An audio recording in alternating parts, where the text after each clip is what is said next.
apa yang kita dapat? Upah yang tak layak, eksploitasi tenaga dan jam kerja, tidak ada jaminan kesehatan dan keselamatan kerja, pemecatan sepihak, bahkan banyak teman kita yang dilecehkan secara seksual. Kita tidak boleh diam saja atas penindasan ini. Kita harus lawan dengan tangan kita sendiri. Sekarang hanya ada satu kata, lawan. Hidup buruh, hidup buruh, hidup buruh. Begitu semangatnya ke waktu itu. Semua mata tertuju padaku. Mereka diam, entah karena orasiku atau karena perkataan itu muncul dari mulut perempuan yang terkesan pendiam. Aku tak peduli, yang pasti saat itu aku hanya menyuarakan apa yang aku rasakan. Yel-yel yang aku memandangkan mereka sambut dengan gemoy riuhnya mengalahkan jalan raya. Aku Sunarti sang orator. Hidupku berubah semenjak demonstrasi itu. Aku semakin berani membela rekan-rekan kerjaku di depan para atasan.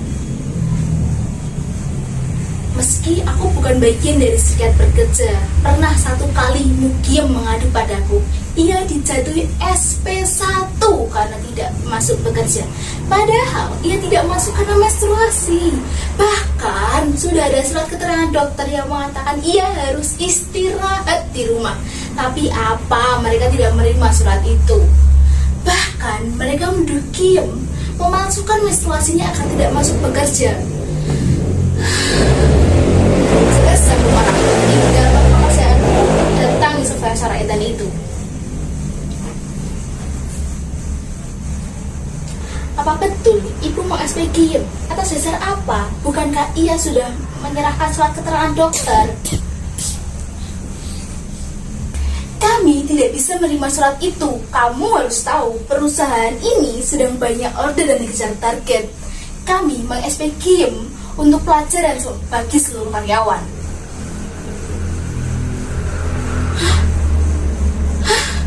Wah, apa katanya? Pengajaran? Pelajaran apa dan siapa guru yang mengajarkan bahwa perempuan tidak boleh menstruasi ketika sedang banyak order? Bahkan aku pikir pelacur sekalipun akan lipu dari melacurnya ketika ia sedang datang bulan. Lantas aku jelaskan perihal biologis perempuan menstruasi. Ku jelaskan pula hubungan antara atasan dan bawahan. Mukanya mulai memerah saat itu, tapi aku terus melontarkan pikiran-pikiran sosialisku. Hingga akhirnya ia menamparku di pipi ini. Kamu telah berani-beraninya melawan atasanmu. Jelas aku tidak terima. Ku tampar ya, aku jambak rambutnya, ku jedotkan jidatnya, ku ngicik kerjanya. Itu balasan untukmu, perawan tua. Tebak apa yang jadi setelah itu? Iya, betul sekali. Aku memang di PHK setelah kejadian itu. Tapi aku tidak menyesal, sungguh aku tidak menyesal. Apa? Pertanyaan tentang suamiku.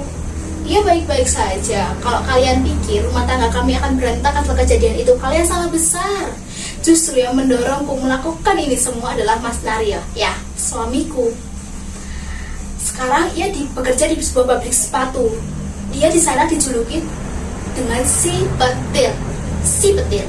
Sudah 7 pabrik ia jajaki dan semua permasalahan hampir sama, berkutat di upah lah, tunjangan lah, cuti, uang makan dan segala tetek bengek perburuan yang lain.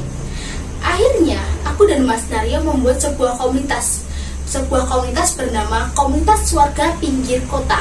Ya, Komunitas Warga Pinggir Kota yang diketuai oleh Mas Naryo dan aku membantunya sebagai wakil. Pekerjaanku lebih ke lapangan, berhubungan dengan masyarakat elemen bawah untuk mengumpulkan kekuatan massa. Ya, itu kerjaanku.